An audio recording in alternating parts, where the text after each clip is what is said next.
All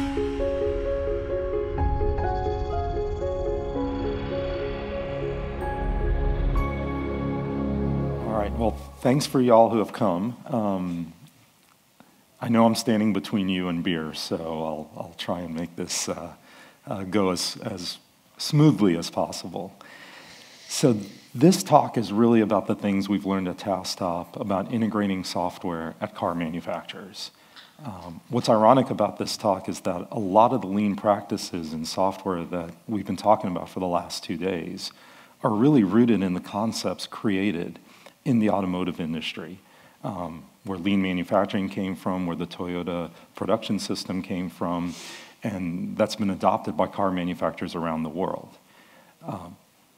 Of course, they haven't applied that necessarily to their software practices, and a lot of this talk is going to be looking at how to take some of those concepts and apply it to actual software practices.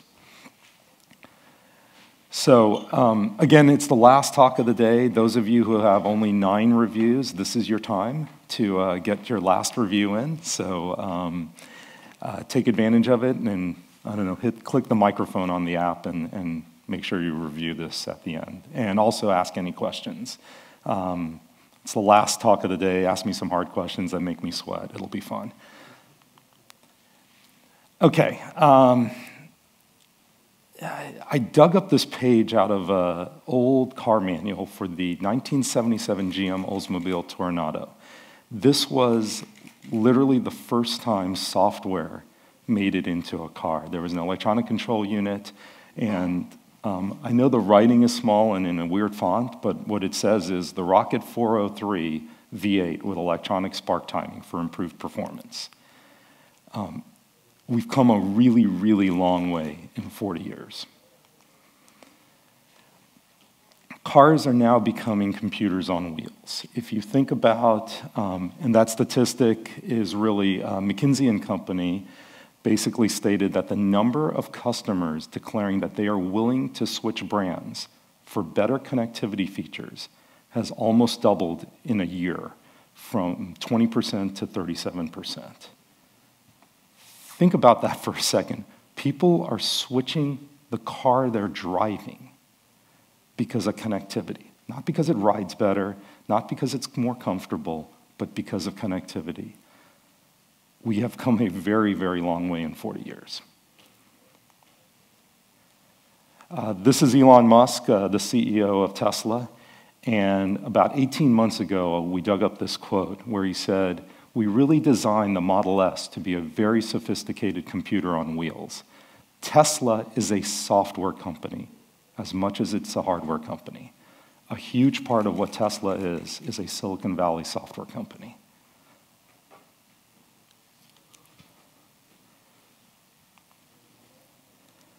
So Tesla has kind of led a massive amount of disruption. Uber has obviously had a tremendous amount of success, and all the other car sharing programs. Why is the car industry so attractive for disruption right now? If I remember correctly, I think Tesla was one of the first new US car manufacturers in about 45 years. So what happened that suddenly has created all of this? And again, this is another study from McKinsey where, yes, the car industry is growing, which makes it attractive, but what's really interesting is about 40% of that growth is coming from things outside of cars. It's from new services, it's from data connectivity, it's from all of this stuff that we're building, that folks like you are building every single day. And what's also happening here that's also creating this disruption is the car manufacturers aren't very good at software yet. It's not their core competence. Their core competence has been elsewhere, and they're trying to figure out how to become better at building software. So probably one of my favorite authors who talks about disruption is Geoffrey Moore. And he has a bunch of new ideas that he's put out in a book called Zone to Win that we can apply to what's happening in the car industry. So in Zone to Win, he has 4 different types of disruption. In the car industry, we believe that 3 of them are hitting the car industry. I'm in the middle of the book. I haven't read it all, but it seems like a pretty good book, especially if you're a big company trying to deal with disruption. So the first type of disruption, it's the infrastructure model disruption. It's probably the easiest one to understand. The car itself is changing. It's turning into a connected car. It's a different thing than it was before. A lot of the other stuff has kind of stayed the same. Traditional car sales, you still go to a lot, you still buy a car, you still finance it the way you used to. That hasn't changed very much. And again, back to that McKinsey survey, people aren't buying cars if they're not connected. They're willing to switch cars if they're connected. So obviously the item has changed pretty dramatically. Another interesting quote from Elon Musk was, most cars don't improve over time, but he was talking about his own cars, but Model S's get faster and better as time passes. Again, a pretty novel idea that the car is fundamentally changing, and software is one of the keys. You can upload software over the wire, and next thing you know, it could be a better car. It could run faster. The drivetrain could perform better. There's also operating model disruption that we're seeing. If you think, again, taking advantage of Tesla, but if you think about Tesla, buying a Tesla is not like any other experience you have. You don't really drive the car necessarily. You don't get the car that you're going to eventually buy. You're ordering a car. Car2Go, Drive Now, Emio, and I think in Denmark there's Go More and Let's Go are a couple of the Danish car sharing options. It's a really interesting thing. A lot of millennials aren't buying cars anymore, but rather they're using cars as a service in the cities they live in. They're only paying for the car while you use it. And then they're taking advantage of the fact that 97% of the time, on average, that a person owns a car, it's not used. And then finally, the biggest disruption, business model disruption, and this is where Uber, who's here obviously today, Lyft and others are coming in and changing the way you think about what a car means to you. Autonomous driving is further going to create large amounts of disruption. Some examples here are in Toronto, which is considered to be the second worst traffic in North America, Toronto, Canada. I'm still not buying that statistic because I think Mexico has worse travel, but let's just go with it. LA's the worst. The city of Toronto is actually accounting for autonomous driving and saying that it's going to be safer, and they're adjusting how many hospital beds and that they need in the city and when they're thinking about their long-term plans. Another great example is Uber and apartment complex owners in San Francisco have gone to the city of San Francisco to argue that they need less than the regulated amount of parking spaces in the apartment complex. And less parking spaces mean another apartment, which means more money for the apartment owner.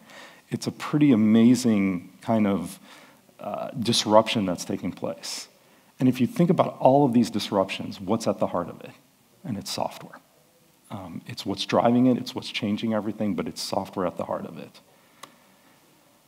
So there's a really cool organization called CB Insights that basically looks at startups all the time, and they put these diagrams together about various industries. And these are all the startups that are attacking the car industry in different ways. But it's not just about startups. All of the car manufacturers are trying to avoid having a Kodak moment. Toyota is planning to build research institutes in Silicon Valley. BMW is doing the same. Honda, Nissan, others are building things around MIT. But what you're seeing is, and probably the most interesting one is Volkswagen. Volkswagen is actually hiring engineers from Electronic Arts and from Pixar to start thinking about how they're going to be creating a better experience in a connected car. And everyone's talking about it. Infosys, McKinsey, IBM. These were just a few of the ones I found, but there's hundreds of these white papers about the coming disruption in the automotive industry. And the driver really is coming from software. So if you take a look at this illustration, car components, they're not growing. There's not a bunch more new car components coming in. Electronic parts, there aren't a bunch of new electronic parts. It's the number of lines of software. Think back to 1977, your first line of software appeared in a car, to today, where there's 100 million lines of software out in a car. And based on what we're hearing, it's going to be 300 to 400 million by the end of the decade.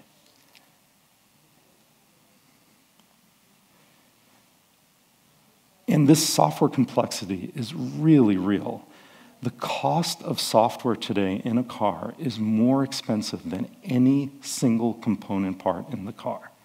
The drivetrain, the body, the engine, it doesn't matter. Software now costs more than any particular component in the car. Think about that for a second.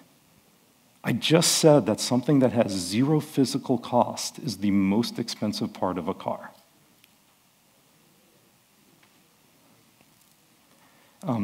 There's one estimate out there that says the software in a Mercedes-Benz S550 was basically approximated to $23,000 is the cost of the software in that car.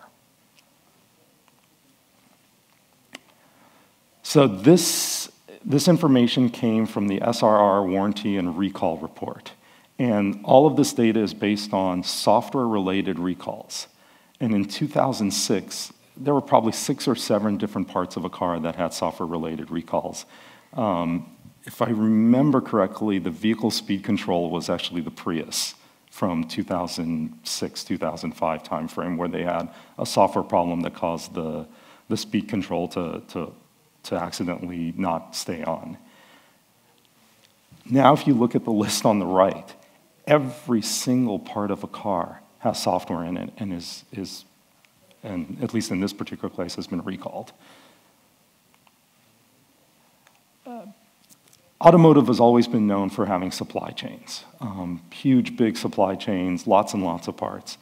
What's really interesting is the automotive industry today has massive software supply chains. One of our customers in Germany literally has 70 suppliers that's providing software that goes into the car. So think about integrating all of that and trying to make this into a single experience for the customer. They've been really, really good at it with hardware.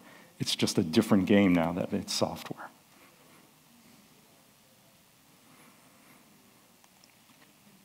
So the good news for y'all is everything I've said means you guys have job security.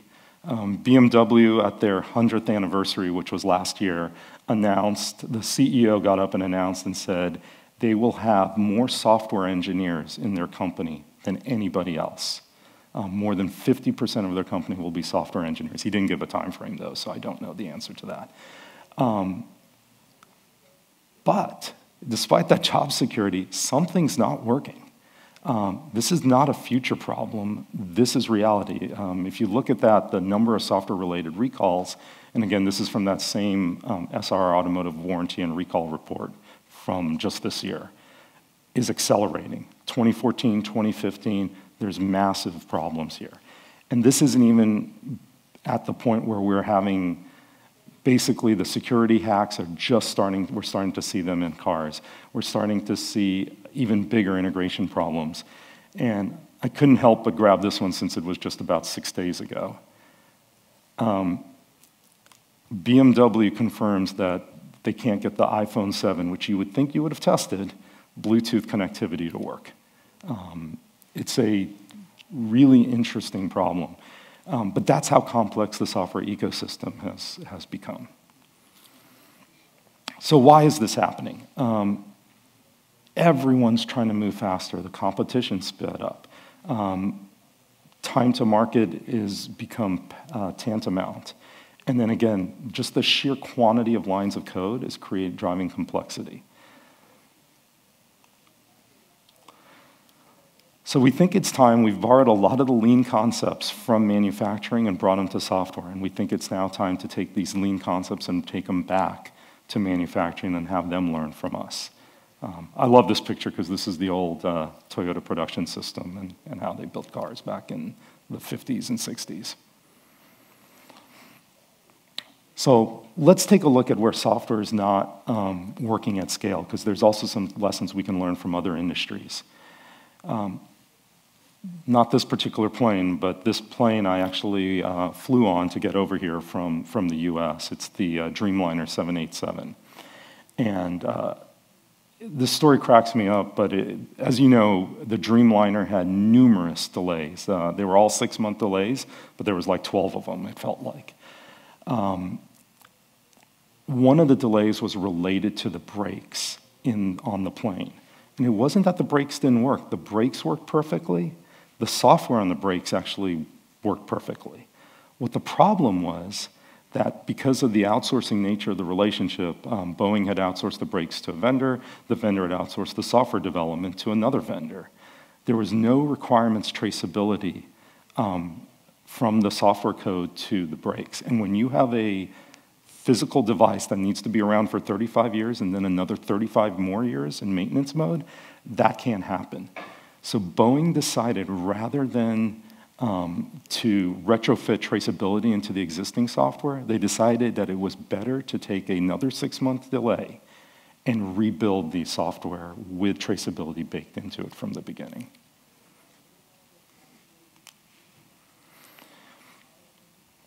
And if you think about it, this is almost a truism that exists in almost every software project. Manual processes that you put in place work fine in the small, but as soon as you hit scale, things start to fall apart.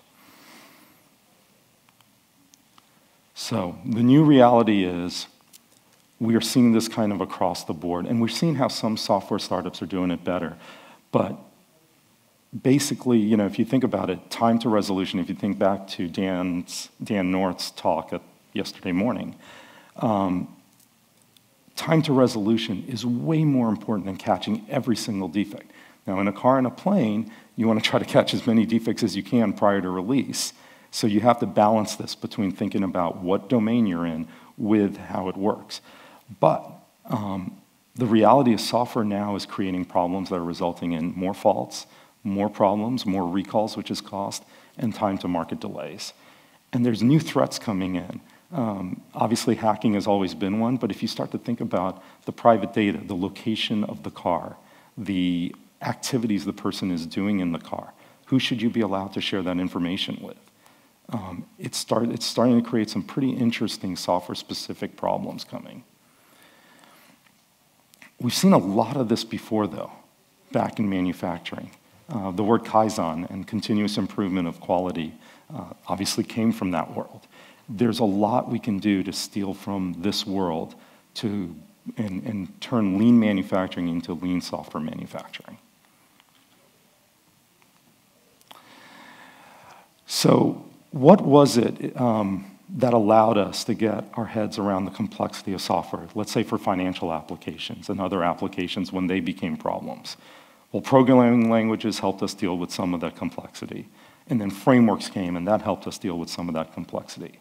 But I would argue that it really was the design patterns that solidified this layer of abstraction that allowed us to manage complex software projects at scale in a lot of spaces.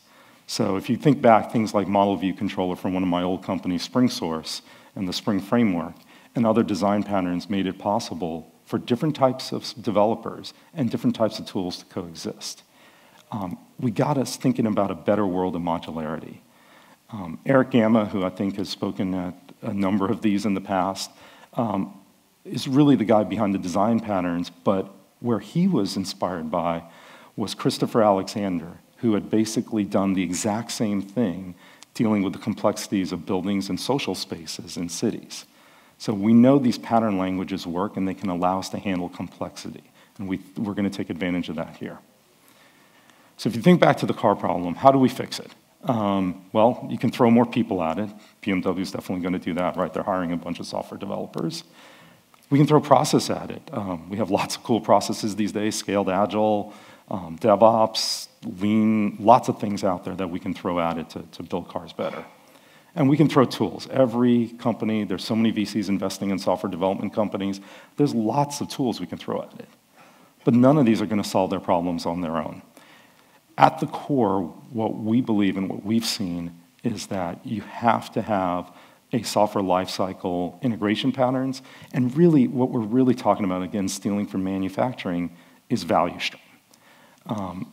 That was what lean manufacturing was about. They created a connected value stream, and then once you have that value stream, and I'll go into that in a little bit, then you look at the people and the processes and the tools, and you decide what you're going to implement. So to do that, let's kind of start with integration and we'll work our way to a value stream.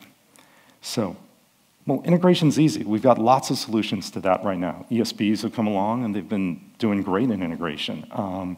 We have REST APIs. That should be able to solve the problem. You're just moving data from point A to B and then linking things between each other. This should be easy.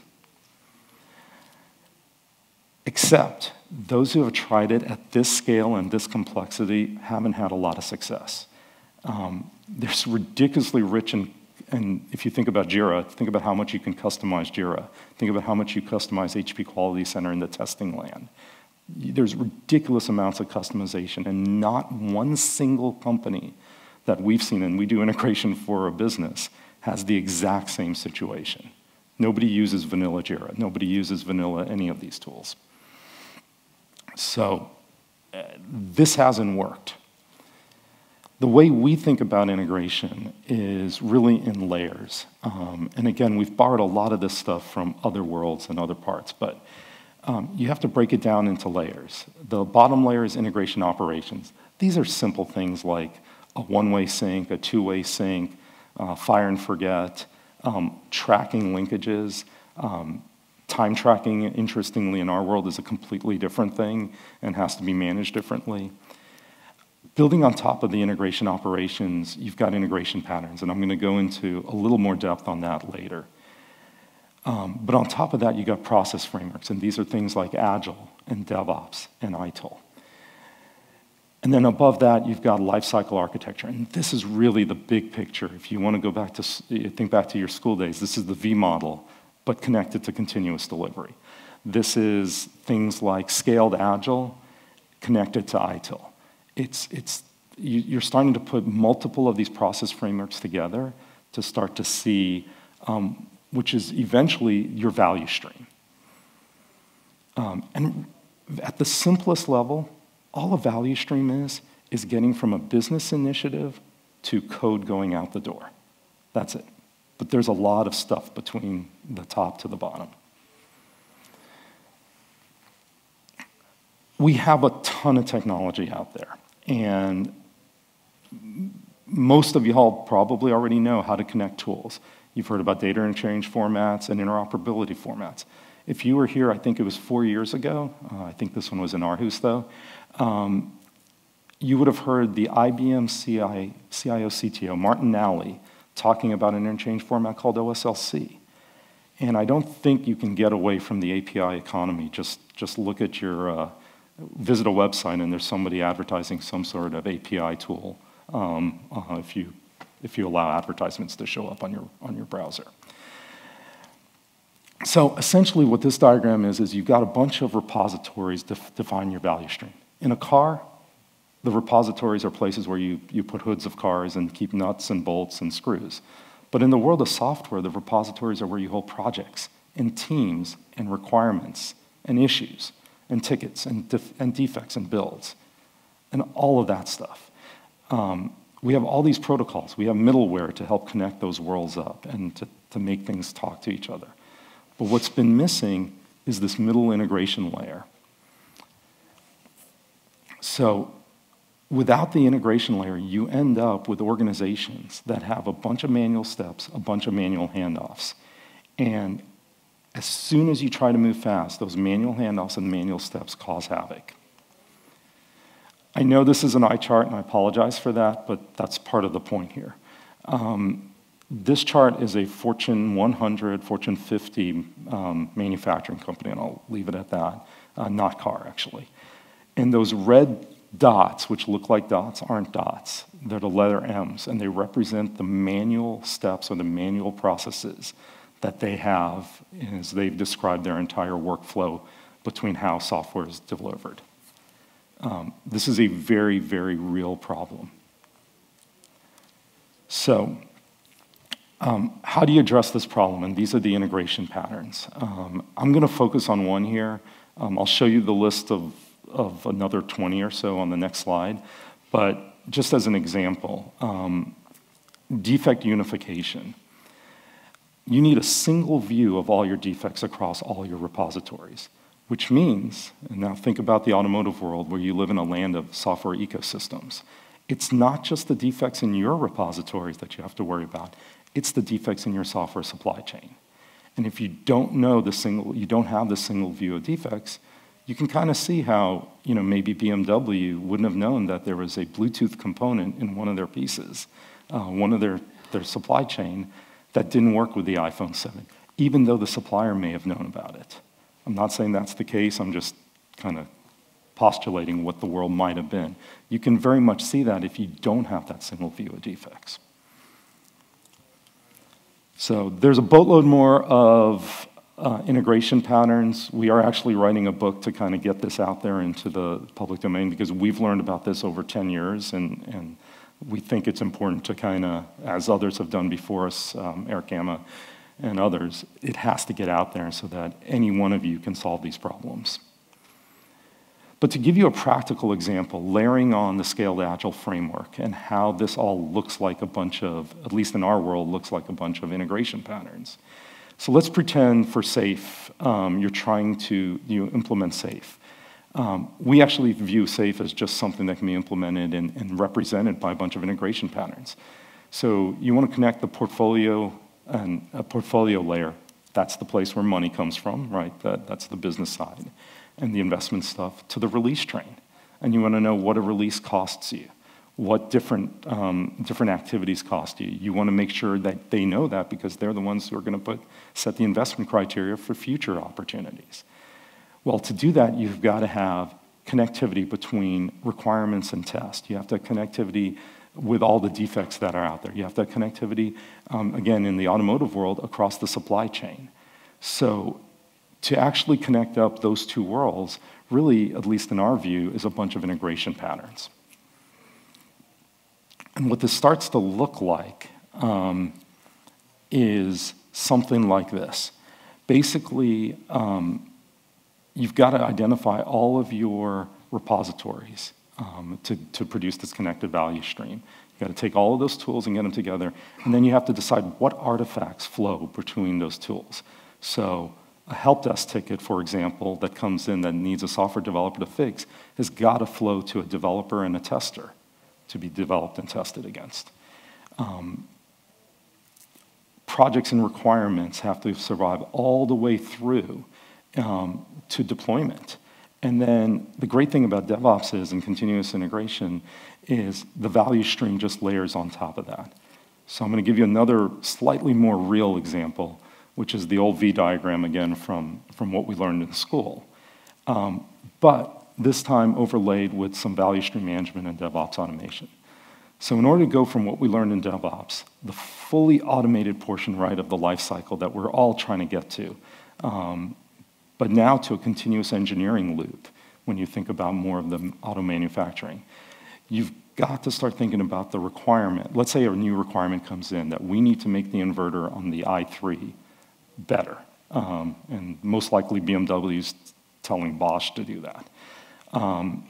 You've got continuous integration, you've got continuous change, and then you've got hardware in the loop, testing and simulation. And of course, then you've got the whole DevOps automation that then applies across the bottom to kind of keep this cycle continuing. So this takes this concept of the reality of the value stream integration technology to a little more real world. And this is what it looks like. So on the left, you've got an auto manufacturer, and then you've got a set of suppliers, as well as some of their offshore developers. And essentially, in this world, we've connected up the value stream of this particular auto manufacturer to 40 different suppliers, and that number's growing to 70. So that they have one view of a defect, one view of a requirement across all of their OEMs. So they can layer on a continuous engineering loop on top of that. What's interesting is the car manufacturer or the supplier is the one building the software. They get it over to the car manufacturer who tests the software. They may run it in a simulation, they may run it on a test track. There's a problem. Something fails. That defect has to then get back to the right supplier. So if it's the brakes, it's got to get to the brake supplier who may have outsourced the software to a third party, who may have outsourced another portion of it to a different third party. That's the complexity of what's going on in automotive. So real quick, what is value stream mapping, and why are we bringing this to software? How many of y'all are familiar with value stream mapping and have seen it before, used it before? All right, good. This slide won't be useless then. It's basically the way manufacturing is managed. And essentially, to simplify it, you look at your suppliers, you look at your lead times, and you look at the wait times, and that's essentially your value stream. And you can kind of see that with the little kind of second to bottom thing there. This doesn't look that different in software. If you've read the Phoenix Project, there's a whole lot of talk about this there. But what's key here is the connectivity and automation between those handoffs. For example, you could track cycle time to the value stream. So there's so much talk about in software. What is cycle time? Is it from when a developer gets the ticket to work on to when he solves it, or she? Or is it when the help desk person, or when a customer reports a problem through the help desk, it gets assigned to a developer, it gets assigned to a tester to test the fix. The developer claims she fixes it. The tester says, no, you didn't. There's all these other issues. Goes back to the developer in a new JIRA ticket, has to fix it, and then eventually, after a couple more iterations, makes it back to the customer, gets built and makes it back to a customer as a fix. I would argue the cycle time is that entire time for the customer to see value. How do you do that, though, in a world where all of the tools don't talk to each other? And that's kind of the world that exists. So this is where value stream mapping, where you can show what these workflows look like, what the lead times are, what the problems are, basically is a very, very good conduit for what's happening in complex software. So we took one example, which is automotive SPICE. It's a compliance, it's like an ISO, I think the ISO, corresponding ISO thing is ISO 26262 in car manufacturing. Took kind of the V model and automotive SPICE and put this together. And all of these concepts of system engineering tools, software engineering tools, testing tools, the DevOps tools, the hardware relating to the software is represented something like that in here. And yes, much to Dan North's chagrin, there is a change control board represented here because that's the reality of this industry. This is the big challenge that I think awaits us. This is why there's going to be more software developers. This is what we have to be able to nail to get right. We're not even close right now. But if we do get it right, this is what the world's going to look like. We've seen this in the small. We haven't quite seen this yet in the big. But it's a world where all the artifacts are flowing in near real time. So you have the right information to make the right choices at the right time, and it's the right person doing so. You've got different engineering disciplines that can communicate and collaborate as though they're in JIRA, as though they have that social collaboration fabric, even though they're working in special purpose tools across the world. Reporting, which is probably one of the most important things to get Kaizen right. But having this visibility across the tool chain and knowing when there's things that you can fix, knowing when there's things that can go wrong, and continuously improving, you've got to have the metrics to be able to say, have we actually improved and are things getting better? And then finally, traceability. Traceability, we need that just so we can reduce the recall rates. But traceability also because you're maintaining something in the automotive industry that's safety critical. People die if you mess up, and that's absolutely important. So this is what the world we think could look like. And everyone in this room, every software developer has an opportunity to kind of get us from where we are today, where, yeah, we're doing a lot of really great stuff with DevOps, but we're kind of doing it in the small. And I think there's a huge opportunity. So real quick takeaways, very simply put, to build large-scale software, we're arguing that you need to have a connected value stream out there. To get the value stream out into the world, automation's the way to go. And Agile and DevOps, as good as they've gotten and as much as they're reaching for scale, is one part of it, but it's not enough. And then every single step from idea to actually running software and that cycle has to continue. And again, we believe the integration patterns are one of the ways to do it consistently. So with that, I'm going to open it up for questions. Here's my contact information. Feel free to contact me in any which way. There is a LinkedIn group around this topic about software lifecycle integration. And again, I'm supposed to remind you to rate the session. So.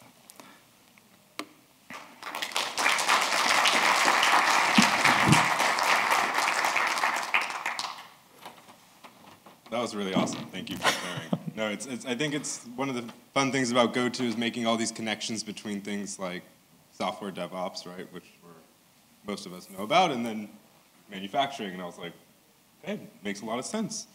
Like Neelan said, if you want to ask some questions, please just type them in the app. And let me refresh. Who do you see driving this process and connecting things? Is it the larger players? Is it smaller players? Who's doing the integrations? Yeah, so this is actually a pretty interesting question. There was a slide I actually removed out of this deck, which was an integration maturity model. And you can't go to nirvana in 1 second. What's interesting, though, is when you think about small companies, they can yell over the cubicle. They can talk to someone. And the communication isn't as big a deal. Where we see integration being more needed is where there's at least 100 software professionals, where there's at least a floor that kind of divides them. And that's where we've seen more. The problem gets much, much more acute the bigger you get, the more geographic disparity you have. But that's really kind of where we see integration. But what's really interesting is integration starts usually with solving some point problem. I got to get my testers and developers talking. Or, oh my gosh, I've got to get story points converted to hours back into CA clarity so we can understand how many dollars so my manager stops yelling at me. That's almost where it always starts. And then once it has this weird viral aspect to it, that once it starts working, they want to do more and more and more with it because that automation, one of the most interesting things in our deployments is we'll deploy integration and people will want all the information to flow, both sides, because they don't trust the other side. And once the information's flowing, and that's just in a point-to-point integration, once the information's flowing, about 3 months later, they're like, wait a minute, we don't want all that information flowing. We don't really need that. And then once they get to that world, they suddenly realize, oh my God, our business processes were all around information not flowing. Let's fix our business processes. And we see this cycle happen every 3, 4, 5 months. And that's why integration can be such a powerful vehicle for change and for automation. So thanks again.